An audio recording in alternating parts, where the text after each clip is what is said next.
नमस्कार दोस्तों। Welcome to up to success. मैं हेमंत आपका अप टू सक्सेस में आपका स्वागत करता हूं दोस्तों। थंबनेल से आपको पता चल ही गया होगा माय डियर कि आज हम किसके बारे में पढ़ने वाले हैं। जी हाँ, बिल्कुल, आज हम पढ़ने वाले हैं ऑपरेशन पोलो और ऑपरेशन विजय के बारे में। दोस्तों सबसे पहले पढ़ेंगे हम ऑपरेशन पोलो के बारे में। दोस्तों ऑपरेशन पोलो आपने अक्सर पढ़ा होगा कि हैदराबाद को जो है भारत ने जो कैसे इंडिया के अंदर मिलाया था, कुछ इस प्रकार की जो कहानी है हम आपको आज बताना चाहेंगे। ये आपको जो स्क्रीन पे वीडियो दिखाई दे रही है, ये कुछ ऑपरेशन विजय की, सॉरी ऑपरेशन पोलो की जो है ये कुछ वीडियो है हैदराबाद की, कि कैसे जो ऑपरेशन पोलो था वो कैरी आउट किया गया था भारत सरकार के द्वारा। तो लेयर बाय लेयर, परत दर परत हम इन आज जो है इसके बारे में जो समझने की कोशिश करेंगे कि क्या था ऑपरेशन पोलो और कैसे कैसे जो है भारतीय सेना ने कैसे ऑपरेशन कैरी आउट किया था। चलिए दोस्तों सेशन को स्टार्ट करते हैं माय डियर। इससे पहले सेशन को स्टार्ट करने से पहले माय डियर सेशन को जो है आप जो है शेयर कीजिएगा। चलिए बात करते हैं ऑपरेशन पोलो की माय डियर। ऑपरेशन पोलो दोस्तों, ऑपरेशन पोलो जो है ये 1948 में कैरी आउट किया गया था। ठीक है, 1948 में सितंबर के महीने में ये कैरी आउट किया गया था। 13 सितंबर से लेकर 18 सितंबर के बीच में हुआ था। एक्चुअल में कहानी क्या थी? कहानी माय डियर ये थी कि बात थी 1947 में, यानी कि 15 अगस्त 1947 को। 15 अगस्त 1947 को क्या हुआ था कि देखिए इस प्रकार से 15 अगस्त 1947 को जो है नेहरू जी ने, है ना, झंडा फहराया था, भारत आजाद हो गया था। तो उसी टाइम पर ही हैदराबाद ने खुद को क्या किया था, इंडिपेंडेंट घोषित किया था, जो कि भारत से कह रहा था कि मैं एक अलग ही जो है मैं एक स्टेट बनाऊंगा, एक अलग राष्ट्र बनाऊंगा। तो उस टाइम पे भारत ने कुछ नहीं कहा हैदराबाद को। क्यों? क्योंकि हैदराबाद के अंदर जो 80% पॉपुलेशन थी वो हिंदू थी, और हैदराबाद की 20% पॉपुलेशन जो थी वो क्या थी, वो थी मुस्लिम। और यहाँ का जो राजा था दोस्तों वो एक मुस्लिम था, जिसका नाम क्या था दोस्तों? जी हाँ, अक्सर आपने हैदराबाद के अंदर जो है उनकी हिस्ट्री में पढ़ा होगा, इनका जो लास्ट रूलर रहा था, यानी कि लास्ट शासक ही था, क्या नाम था दोस्तों उसका? मीर उस्मान अली था। अब कहानी कहाँ से शुरू होती है? कहानी शुरू होती है दोस्तों, आज जब जो आप हैदराबाद पढ़ते हो ना, हैदराबाद पहले एक खुद ही क्या था, एक स्टेट था। आज आप हैदराबाद एक सिटी के नाम से जानते हो, उस टाइम पे ये एक स्टेट था। तो बात थी जब भारतीय स्वतंत्रता जो अधिनियम के तहत जब भारत को आजादी मिली तो पाकिस्तान बना, भारत बना। और अंग्रेजों ने एक और जो है एक्ट के अंदर एक चीज डाली थी कि कोई भी अगर रजवाड़ा, क्योंकि उस टाइम पे 562 थी, है ना, 562 थी, तो उसमें यह कहा गया कि कोई भी जो देशी रियासत है अगर वो खुद को इंडिपेंडेंट रखना चाहती है तो वो रख सकती है, और किसी को अगर हमारी अगर हेल्प चाहिए तो हम भी उसकी हेल्प करेंगे। तो उसमें से हैदराबाद एक था। आपने जूनागढ़ के बारे में भी सुना होगा, है ना, गुजरात का जूनागढ़, जिसकी जो मैक्सिमम पॉपुलेशन हिंदू थी, पर वहाँ का जो राजा था मुस्लिम था, वहाँ पर रेफरेंडम करवाया गया था, जनमत संग्रह। जे एंड के में वहाँ की जो मैक्सिमम पॉपुलेशन मुस्लिम थी, वहाँ का राजा हिंदू था, हरि सिंह। तो वहाँ पर विलय पत्र साइन किया गया था 26 अक्टूबर 1947 को। पर यहाँ की कहानी कुछ और थी। अब आपके दिमाग में आएगा कि जब 1947 में जब ये बात हुई कि हैदराबाद ने खुद को इंडिपेंडेंट घोषित किया, तो भारत ने उस टाइम पर जो है हैदराबाद पर अटैक क्यों नहीं किया, मतलब हैदराबाद पर जो है सैन्य कार्रवाई क्यों नहीं की? क्योंकि दोस्तों कुछ इंटरनेशनल एजेंसी जैसे यूएन हो गया, तो अगर भारत ये कहता कि वहां की जनसंख्या 80% हिंदू है, तो यहाँ पर जे एंड के वाला मुद्दा हो जाता, क्योंकि जे एंड के में मैक्सिमम पॉपुलेशन क्या थी, मुस्लिम थी। तो इस वजह से भारत ने जो है, भारत ने हैदराबाद को 1 साल का टाइम दिया कि आपको 1 साल का समय देते हैं और हम आपको कुछ छूट देते हैं, कि आपको कुछ छूट दी जाएंगी। अगर आप 1 साल के अंदर आप नहीं माने, अगर भारत के अंदर नहीं आए, तो हम उसके ऊपर कार्यवाही करेंगे। तो दोस्तों कहानी क्या शुरू होती है कि एक यहाँ पर एक व्यक्ति होते हैं हैदराबाद के, जो कि इनके निजाम के बिल्कुल करीबी होते हैं, जिनका नाम होता है कासिम रिजवी। अब ये कासिम रिजवी ये जो है दिल्ली में आते हैं सरदार वल्लभ भाई पटेल से मिलने के लिए, और बकायदा ये जो है सरदार वल्लभ भाई पटेल को धमकी देके जाते हैं कि अगर आपने जो है हमारे यहाँ सैन्य कार्रवाई की तो हम पलट के इसका जो है जवाब देंगे। अब माय डियर कहानी यहाँ से एक और निकल के आती है कि हैदराबाद को एक तो पाकिस्तान का भी सपोर्ट था, ठीक है, क्योंकि यहाँ की जो राजा निजाम था वो मुस्लिम था। और कुछ जो है किताबें कहती हैं कि इन्होंने जो है यहाँ के निजाम ने पाकिस्तान को पत्र लिखा था उस टाइम पे मोहम्मद अली जिन्ना को, और ये कहा था कि भाई आप अगर हम भारत हम पे अटैक करता है तो अगर आप हमारी जो सहायता करोगे, तो मोहम्मद अली जिन्ना कहते हैं कि हम मुट्ठी भर के लिए जो है हम जो है यहाँ पर अटैक नहीं करेंगे। ये बात जो है इन्होंने कहा था मोहम्मद अली जिन्ना ने, कि मुट्ठी भर लोगों के लिए हम जो है यहाँ पर जो है आपका साथ नहीं देंगे। और इसके साथ साथ जो है थोड़ा बहुत तो इनको मतलब साथ मिल रहा था, परंतु यहाँ पर इनको पुर्तगीज यानी कि पुर्तगालियों का भी साथ मिल रहा था, क्योंकि पुर्तगाली इस टाइम पे गोवा में थे, और पुर्तगालियों का भी इनको यहाँ पर साथ मिल रहा था। तो अब कहानी क्या होती है कि 1948 तक आते आते जो इनको 1 साल का समय था वो कंप्लीट हो गया, ठीक है। ऑपरेशन जो है ये कंप्लीट हो गया। अब शुरू होता है ऑपरेशन पोलो। अब ऑपरेशन पोलो को पोलो नाम क्यों दिया गया, उसके पीछे भी एक दिलचस्प कहानी है। कहानी क्या है दोस्तों कि 1948 में क्या था, कि विश्व में सबसे ज्यादा जो पोलो ग्राउंड थे ना, वो सबसे ज्यादा हैदराबाद के अंदर थे। तो इस वजह से इस ऑपरेशन का नाम क्या रखा गया माय डियर, इस ऑपरेशन का नाम रखा गया ऑपरेशन पोलो। अब ऑपरेशन पोलो क्या था, एक सैन्य अभियान था, है ना। और जो भारतीय जो आर्मी है, इन्होंने जो है यहाँ पर निजाम पर जो है आक्रमण किया था और हैदराबाद को अपने अंदर जो है मिला लिया था। अब जब इन्होंने ये अटैक किया, अटैक करने से पहले क्या था कि जब इन्होंने अपने आप को इंडिपेंडेंट, यानी कि अपने आप को एक, हैदराबाद ने अपने आप को इंडिपेंडेंट स्टेट घोषित किया था।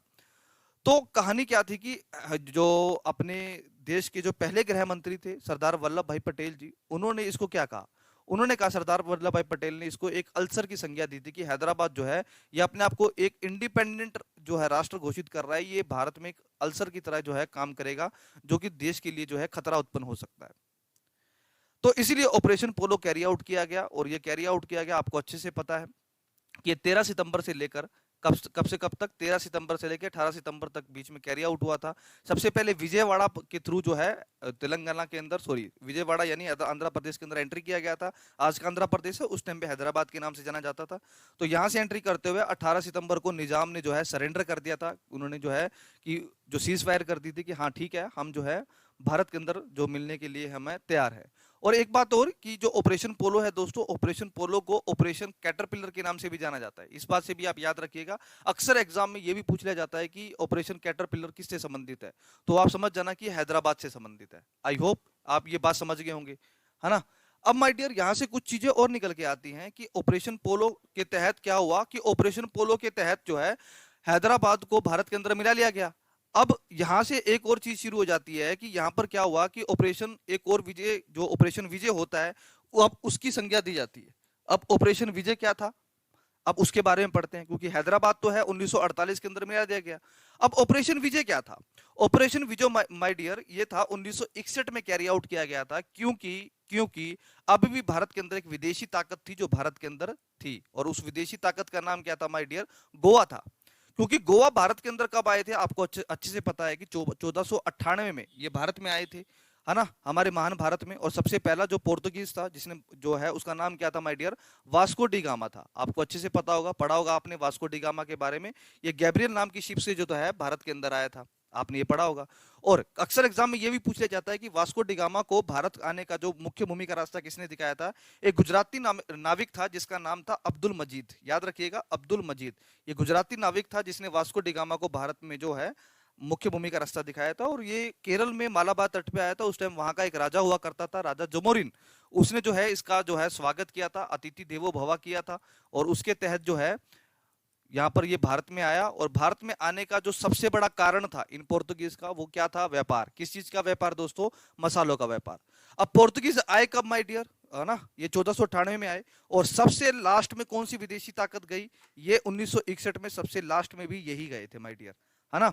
सबसे पहले कौन सी विदेशी ताकत भारत में आई, पोर्तुगीज। और सबसे लास्ट में कौन गए माय डियर, पोर्तुगीज ही गए थे। तो ये बात भी जो है स्टेटिक पॉइंट ऑफ व्यू से आपको पता होनी चाहिए कि सबसे पहले कौन सी यूरोपियन कंट्री थी जो भारत में आई थी। तो आप कहोगे सर पुर्तगाल था। और पुर्तगाल की राजधानी दोस्तों याद रखिएगा, पुर्तगाल की राजधानी जो है वो लिस्बन है ना।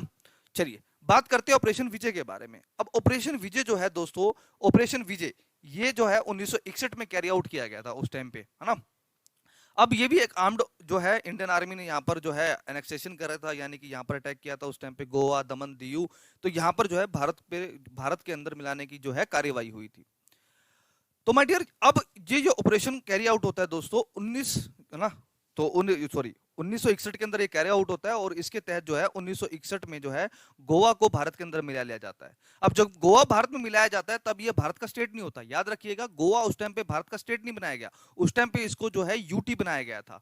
एक्चुअल में गोवा को पूर्ण राज्य का दर्जा जो था वो दोस्तों कब दिया गया था, 30 मई 1987 को दिया गया था। और उस टाइम भारत का ये 25वां राज्य बना था दोस्तों, अच्छे से पता होना चाहिए। उस टाइम पे भारत का ये 25वां राज्य बना था। I hope you get my point. और गोवा के बारे में आप एक और बात याद रखिएगा, गोवा जो है भारत का सबसे छोटा राज्य है क्षेत्रफल के आधार पर। गोवा जो है क्षेत्रफल के आधार पर भारत का सबसे छोटा राज्य है। तो माय डियर, आज के लिए आपसे आपका एक क्वेश्चन है, बड़ा खूबसूरत सा क्वेश्चन रहेगा आज के लिए, कि जनसंख्या के आधार पर सबसे छोटा जो राज्य है वो भारत का कौन सा है? जनसंख्या के आधार पे आपने जनसंख्या के आधार पे बताना है। क्षेत्रफल के आधार पर भारत का सबसे छोटा राज्य गोवा है, ये मैंने आपको बता दिया है।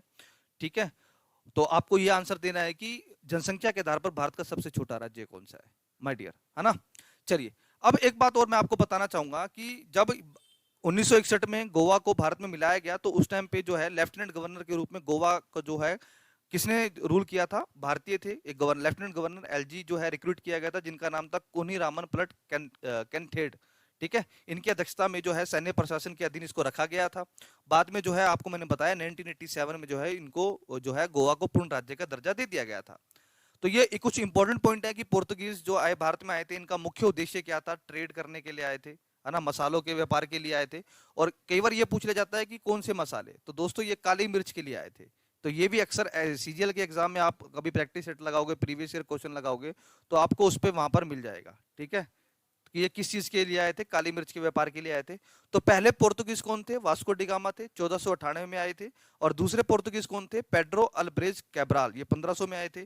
कई बार ये भी पूछ लिया जाता है कि Vasco da gamma second time जो है इंडिया में कब आए थे? तो माय डियर, ये आए थे 1502 में। ठीक है, कब आए थे? 1502 में आए थे। तो ये कुछ पुर्तगाल के बारे में जो है कुछ इंपॉर्टेंट टर्मिनोलॉजी है। एक बात और याद रखिएगा, प्रिंटिंग प्रेस जो है सबसे पहले भारत के अंदर प्रिंटिंग प्रेस भी इन्होंने ही लाई थी, प्रिंटिंग प्रेस, है ना। और आपको पता है कब लाए थे, है ना? 1556 में लाए थे माय डियर। भारत के अंदर पहली प्रिंटिंग प्रेस यही लाए थे 1556 में। आलू की खेती, टमाटर की खेती, तंबाकू की खेती, मक्के की खेती, ये भी क्रेडिट किनको जाता है? इन्हीं को ही जाता है। भारत में शिप मैन्युफैक्चरिंग करना, ये भी क्रेडिट किनको जाता है? ये भी पुर्तगीज को ही जाता है माय डियर। ठीक है, तो ये कुछ इंपॉर्टेंट पॉइंट थे पुर्तगाल के बारे में, आप इन चीजों को याद रखिएगा क्योंकि एग्जाम के पॉइंट ऑफ व्यू से बहुत बहुत इंपॉर्टेंट है दोस्तों। आई होप आपका आज का जो सेशन है आपको पसंद आया होगा। पसंद आया होगा तो जो है सब्सक्राइब बटन जरूर दबाइएगा। Thank you so much. हाँ, और इसकी जो पीडीएफ है दोस्तों, आपको अप टू सक्सेस के टेलीग्राम चैनल पे मिल जाएगी। ठीक है दोस्तों, थैंक यू सो मच। जय हिंद।